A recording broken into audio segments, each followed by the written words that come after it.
Welcome to Awaken Your Soul's Guidance, where passionate and proactive spiritual seekers and visionary leaders come to accelerate their evolutionary journey and discover their heart's desire. With your host, international best-selling author, mind-body energy medicine expert, and founder of the GPS Code for Your Soul's Awakening, Dr. Tianna Conti. Welcome to Awaken Your Soul's Guidance, brought to you by the Awakening Awareness Academy.com, where you can get a freebie gift to jumpstart your day to align with your soul in a body-mind stretch that just makes getting out of bed and hitting that ground aligned with Source fun and easy. Yes, I'm Dr. Tianna, and I'm here solo today. Because I just heard that I could do this and bring to you all sorts of fun adventures on my own. So the one I'm going to bring to you today is really drilling down to the word soul. Yes, that invisible part of you. How many people here really have given a lot of attention? Because our conditioning is not to the soul side of us, it's to the physical, material side of us.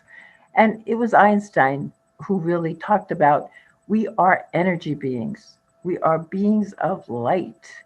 And in my near-death experience, which I will talk to you about probably in the next podcast session together, and not to worry, I was not ill or in an accident. I was at a high-end New York spa in a kind of ace bandage wrapped mummy wrap.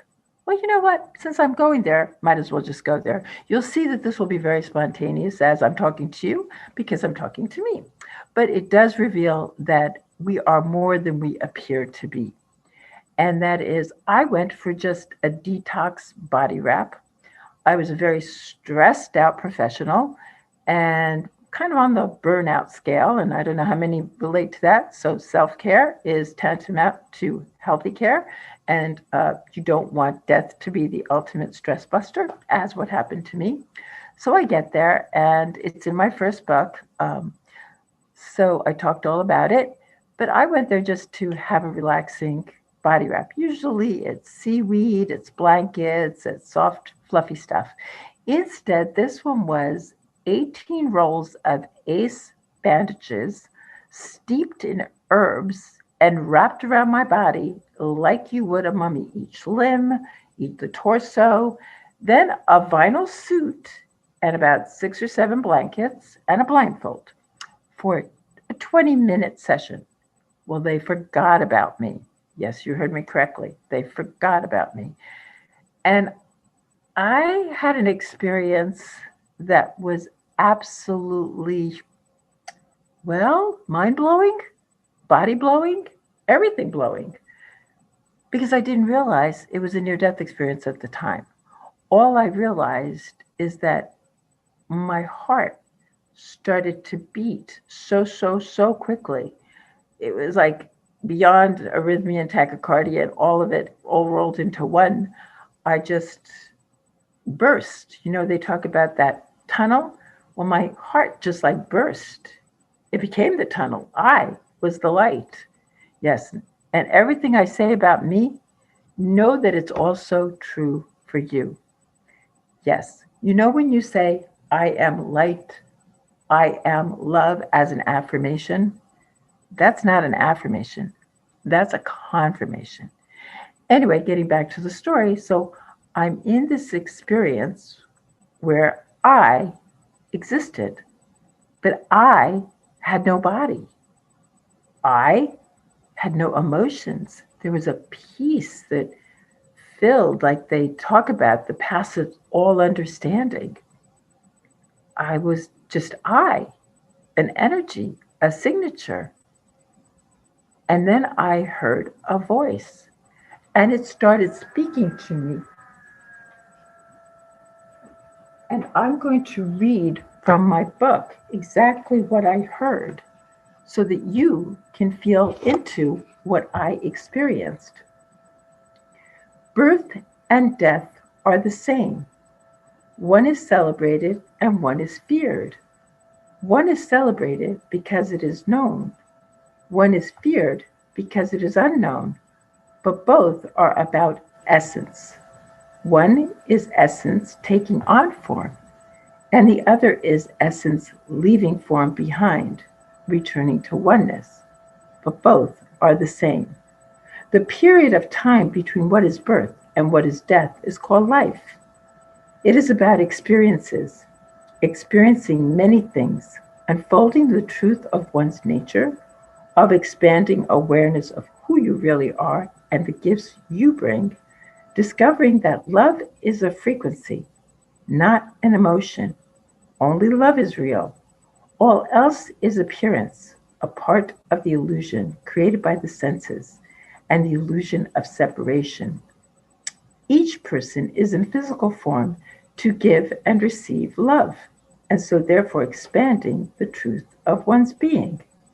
There are two portals through which the ego personality can surrender its control from the filter of fear and access the infinite. These are through experiences of agony and experiences of ecstasy, both of which force the ego to surrender so the illusion of control is released. When agony and ecstasy are contained in the same experience and happen simultaneously, the topography of consciousness is forever changed. It's in that moment that reality shifts and life is never perceived the same. Would you like to have an experience of this knowing? Those are the words I heard. Now, just imagine putting yourself in my experience. Who would say no to that? Of course, I said yes. Didn't know what I was in for. AKA, now I know that's called a life review, but I didn't realize it at the time. All I knew is first, what I saw was the film of my life, like a movie script unfolding, of the periods of agony. Now, agony was just anything that my ego didn't like or didn't want. And it ranged from the slightest little thing to the grandest thing. So it was really being triggered reactively. Now, the slightest thing was just your average getting caught in traffic and getting all bent out of shape only to find out that, oh, I was spared an accident if that was the case.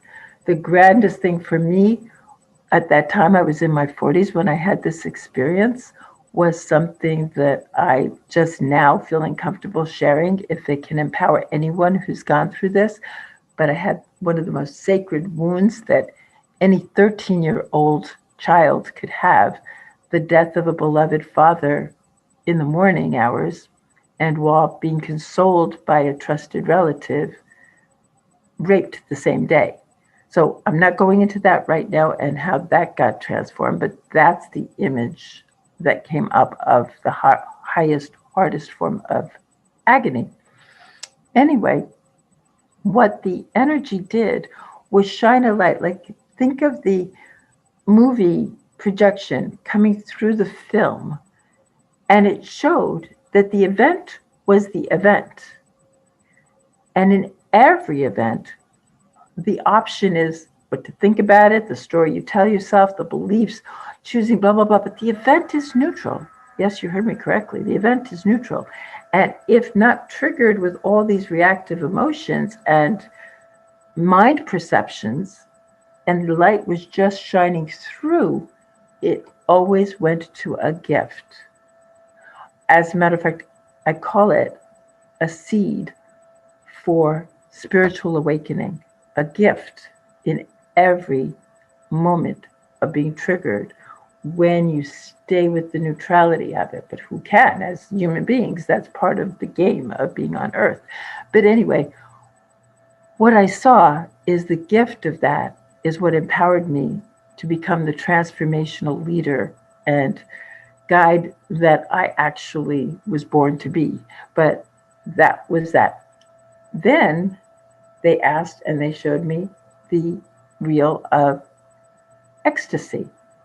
And that one, my earliest memory was that of my very, very first puppy ever.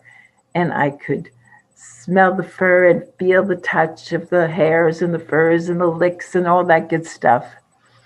And what they showed me of, well, and the highest of that was the lovemaking with my beloved husband.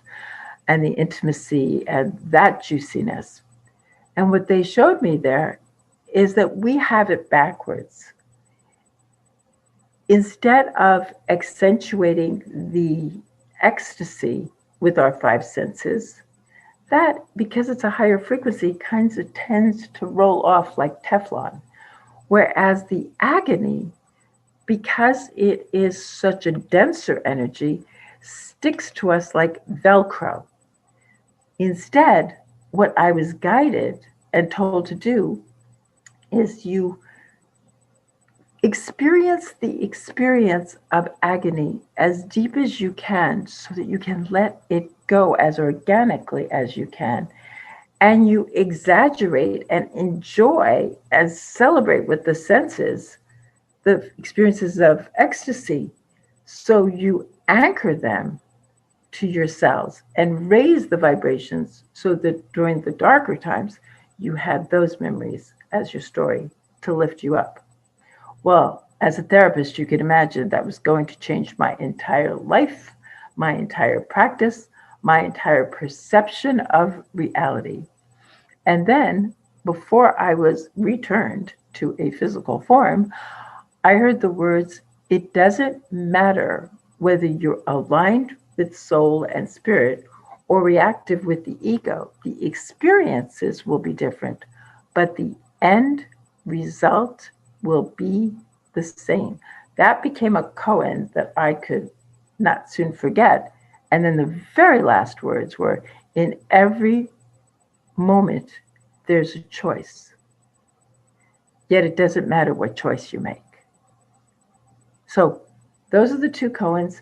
The next thing you know, I'm back in this body, and the heat was immense of all of those blankets and all of those bandages.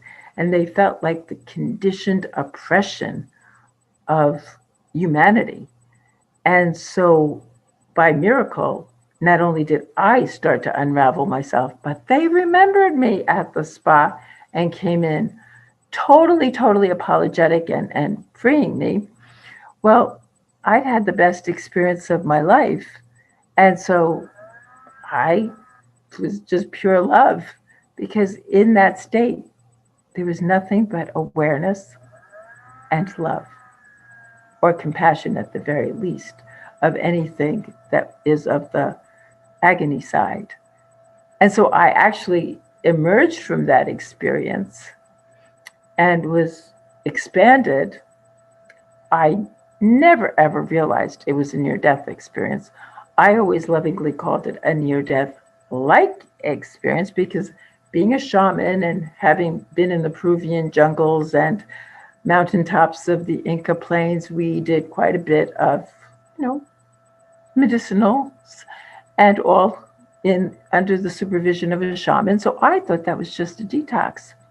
My beloved William, my husband to be, when he heard of the experience, said, no, you had a near-death experience. And I'm like, no. I would know if I had a near-death experience. After all, I'm the doctor. No. You did. Well, we had this argument for our entire relationship in a fun way, because I also heard in that experience, this is yours to pass on. So I was thinking of passing on the near-death experience with, doctors on hand, so the body wrap wouldn't get out of space, but people would have the blessings that I did, the freedom that I experienced. However, William quickly sobered me up by saying, no. I'm like, what do you mean? You promised me that you would honor my mission and you would empower me. And he said, I will, in whatever way I can. However, not that way. I said, what do you mean? He said, one word, liability. I'm like, ooh, yeah, that's quite a word. So all this to say that from beyond, and that story will continue as I will continue to unfold the story and bare my soul to help awaken your soul to its superpowers. Because one of the secrets that I'm going to share, how can I put it this way? But since I was a child, I've been doing energy work. I could see through the body and enjoy the energy that we really are. Then later in life, I became one of the earliest Reiki masters. And then after this experience in the light, it's a higher frequency, it's a fifth frequency.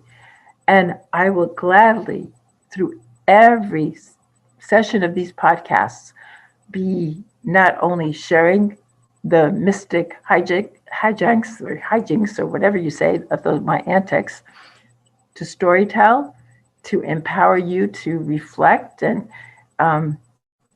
feel the messages and know that we're bigger than we appear to be. I will also be transmitting the energy. So you'll get a healing in every podcast session. So your own soul, your own angels, your own higher guidance can integrate it with my blessings, and we can continue to have the conversation. I invite you to my Facebook group, Spirituality Made Practical, so we can continue our conversation. And by the way, William was right. Yes, I have to admit, my husband-to-be called it accurately. It was Dr. Raymond Moody himself who coined the word near-death experience, that when we had a private dinner with him, William said, please settle this between us, this storyline, this argument in quotes, because we loved each other. It wasn't an angry argument. It was more like a love tease play. And sure enough, Dr. Raymond Moody closed his eyes, listened to the saga, turned to William and said, or turned to me rather, and said, my dear, I have to side with William. You had all of the signs of a near-death experience. Well, there you have it. That was my near-death experience, and it'll form the undergirdings of a lot of the different stories and the GPS code that I will be sharing in upcoming episodes. So for now, I'll play something and put something in the show notes. Continue the conversation with me at Spirituality Made Practical. And I thank you for trusting me to be your guide into higher dimensions, higher frequencies of energies, and spiritual entertainment. So for now, I give you a virtual hug from me to you with kisses into Keep It Simple Spiritually. Okay, bye for now. Till the next time. You've been listening to Awaken Your Soul's Guidance. Be sure to subscribe so that you don't miss a single episode. And while you're at it, please leave a rating and review, and be sure to share it with your friends. Tune in next week for another evolutionary deep dive into your higher self and your greatest possibilities. And until next time, enjoy the infinite journey.